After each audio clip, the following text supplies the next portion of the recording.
Hey friends, hello and welcome back to this YouTube channel. In today's another video tutorial, I'm going to share to you on how you can convert an MOV into an MP4 file.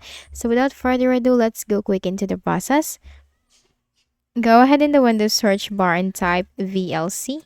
Click on VLC Media Player. Now here, click on the Media tab. Click on Convert and Save. Click on Add and then choose your file. Click on Open.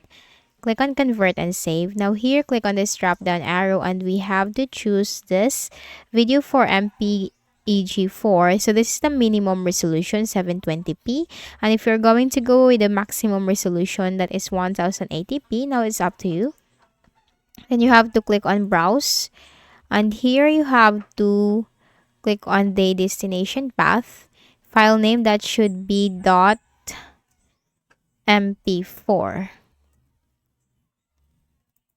Also, that should be MP4. Make sure of this and then click on Save. Now you have to click on Start.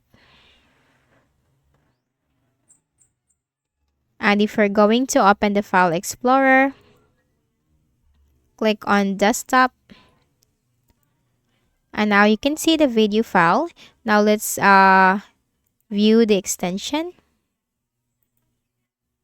So here it is, the MP4 file from MOV to MP4. So that's it. I hope this video helped you. Kindly please do not forget to hit the like button and subscribe to our channel for more videos and tutorials like this. Thank you for watching.